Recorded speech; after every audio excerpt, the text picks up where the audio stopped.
They discussed and debated the evidence among themselves before arriving at their collective decision. After their exhaustive review of the evidence, the grand jury deliberated over 2 days, making their final decision. They determined that no probable cause exists to file any charge against Officer Wilson and returned a no true bill on each of the 5 indictments. All right, folks, that was the announcement, of course, yesterday. Joining us now is columnist and contributing editor for TheRoot.com, our friend David Swerdlick. Hello, David. Hey, Steve. How are you? I presume that you are not happy with that.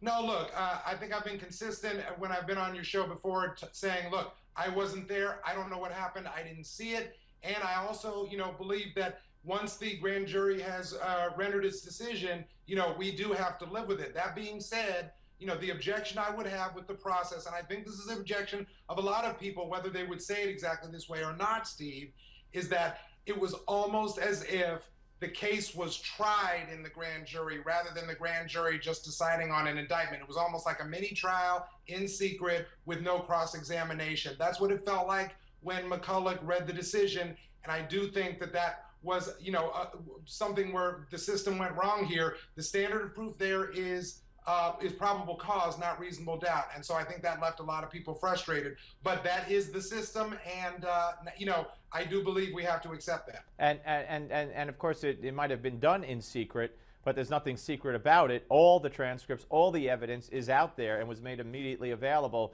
so everybody could see there is complete transparency, except for the names of the grand jurors and the vote of the grand jurors.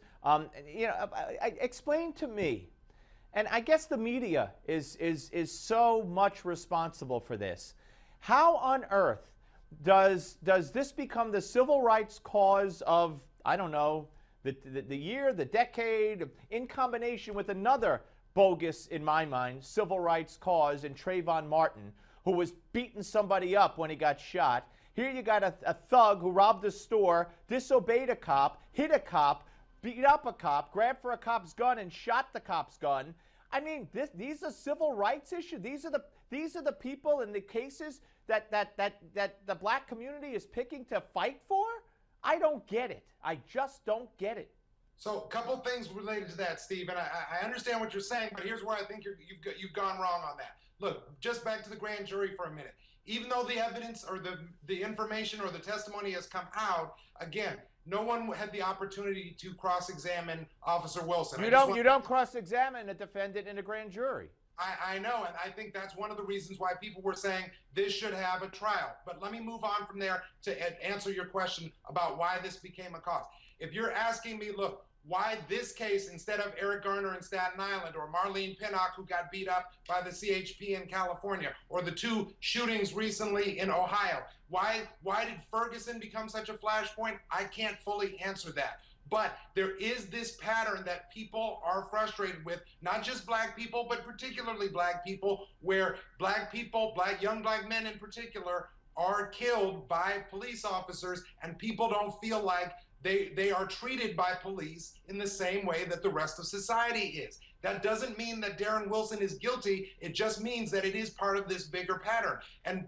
But the other part of what you asked me about why these things are becoming civil rights cases, look, Steve, I want to be upfront and say, even though I would question some of the things Darren Wilson said, I can understand how someone could come across and say, look, he was in fear for his life and he shot back. But in the Trayvon Martin case, again, it's a jury verdict, it's over and done with, but I think that one much more leans toward the side of, like, if a guy follows a kid down a dark street, whether or not they scuffled, why did that happen in the first place? No, but that's not the law. Anybody could follow me down a dark street. It doesn't give me a right to beat his head into the ground and threaten and try to kill him. I mean, this is ridiculous stuff, David. You asked me why people are upset about this, and I'm trying to explain it to you. I know, but here's the deal. You got to understand the law, and the law doesn't permit you to hit a cop, and the law doesn't permit you to say, well, this guy's following me, so I'm going to beat the crap out of him. That's not following the law.